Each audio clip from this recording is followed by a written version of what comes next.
especially He's if still a UCLA is good going to head boot him out the door. He's still a good head coach. I just don't think UCLA worked out. But I think the other question is, did Caleb Williams play his last game? That's the question right there as well. Yes, that's very interesting.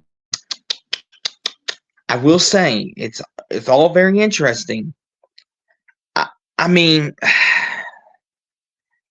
what bowl, Jackson? For me, it all depends on what kind of bowl they get seated in. If he's the type of player that's going to opt out and say, I got the number one pick next year, I don't need to play. Or if he's the type of guy that plays for pride, or Jackson, the rumor mill has been going around everywhere that he may come back for one more year.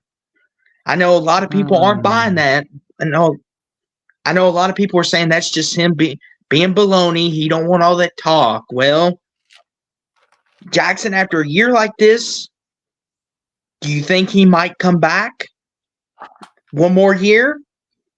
That is a good question. I don't think so. And I mean, I heard today on the USC channel at the Voice College Football, and especially from some people, I mean, there's a lot of people that are just kind of throwing the baby out with the bathwater, just like, oh, we got to get rid of Lincoln Riley. We got to get rid of him. I'm like, I know that you're USC and you can find any good coach, but who are you going to find better if that's the case? Here's the thing, Jackson. Whatever happened to patience? I mean, Lincoln Riley had a great year last year. Incredible what he did with USC. And then he's got this year.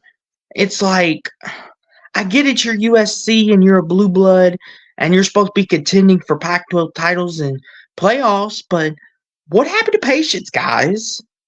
I mean, even me, I even said, not to turn it back on us, but when Jeff Brom came back, I was like, if we were at, and I think it's only going to get worse next year with the 12-team playoff. But speaking of which, let's look at the game for a moment. And I would like to add, when describing the USC-UCLA rivalry, former UCLA head coach Red Sanders from 1949 to 19, he needs some help big time. Now, Jackson, I will preface this.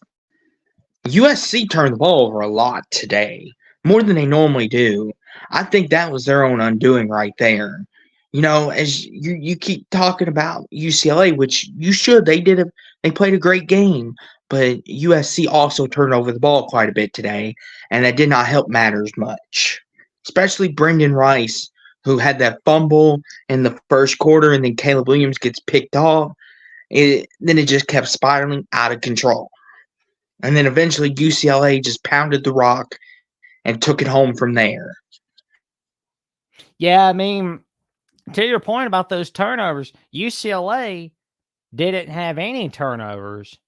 USC had all of them. I mean, 2 fumbles lost and that 1 interception.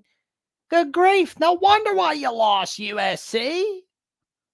You can't hold on to the ball. And as our friend always says, don't bat the freaking ball. Okay. Yeah, it's just one of those things. Turnovers bit them in the backside, Jackson, and it bit them at the wrong time. And for USC, obviously, this is disappointing. But next year, you're going to get a great recruiting class still, and USC's going to the Big Ten now. So let's see what they can do there. As for UCLA, even though Chip Kelly may be out the door, at least they got the last laugh on USC for now. But Jackson, did Sam Hartman get the last laugh on Wake Forest, or did Wake Forest know too much about him? I think, honestly,